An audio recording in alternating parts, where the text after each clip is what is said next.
Ang di nasasalaysay na kwento ng Cologne Cathedral, ang Katedral ng Cologne, o mas kilala sa German bilang Kölner Dom, ay isa sa mga pinaka-iconic na Gothic na katedral sa mundo. Ngunit, alam mo ba, may dala itong maraming nakakaintrigang lihim at hindi masyadong kilalang kwento sa likod ng matayog na mga tor at masalimuot na mga detalye nito. Narito ang ilan sa mga hindi kilalang bahagi ng kasaysayan nito. 600 taong paglalakbay ng pagtatayo. Ang unang batong pundasyon ay inilagay noong 1248 at ang orihinal na disenyo ay napaka-ambisyoso, isang grandiosong estruktura upang paglagyan ng mga relikya ng tatlong mago o tatlong hari na dinala ni Arsobispo Reynald ng Dassel mula sa Milan noong 1164. Ngunit dahil sa kakulangan sa pondo, mga digmaan at pagbabago ng panlasa, nahinto ang konstruksyon noong 1473 na iniwang hindi tapos ang katedral sa loob ng maraming siglo. Hindi ito ipinagpatuloy hanggang sa ika-19 na siglo nang muling lumitaw ang interes sa Gothic na arkitektura. At sa wakas ay natapos ito noong 1880, mahigit 600 taon mula nang ito ay sinimulan.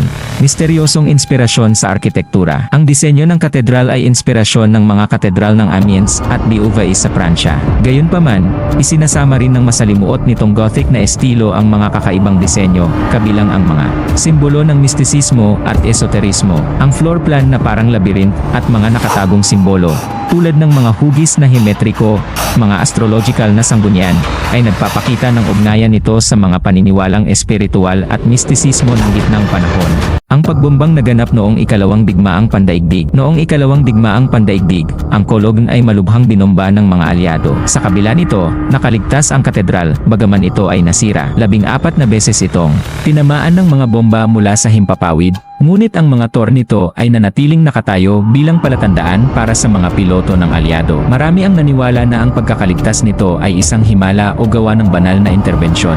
Nakatagong mga relikya at kayamanan. Ang gintong shrine ng tatlong hari, na sinasabing naglalaman ng mga buto ng mga mago, ang pinakadakilang kayamanan ng katedral. Ang shrine ay isang masalimuot na ginintuan na reliquary na pinaniniwalaang ginawa ni Nicholas ng Verdun noong bandang 1100.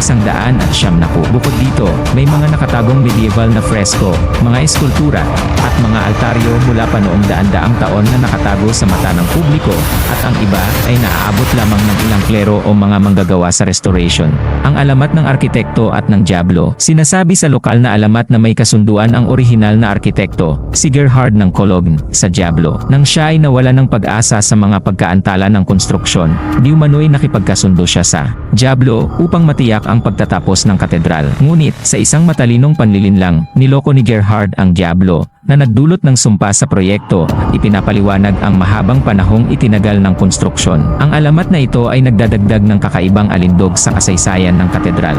Mga modernong misteryo. Sa mga nakalipas na taon, ilang mga maliit na gargoyle at eskultura na may modernong disenyo, tulad ng isang figura na kamukha ni Darth Vader, ang lumitaw sa mga tradisyonal na Gothic na tampok ng katedral. Idinagdag ang mga ito sa mga proyektong restoration na nagpapahiwatig na kahit ang isang katedral na ganito katanda at prestigyoso ay nagbabago rin sa paglipas ng panahon.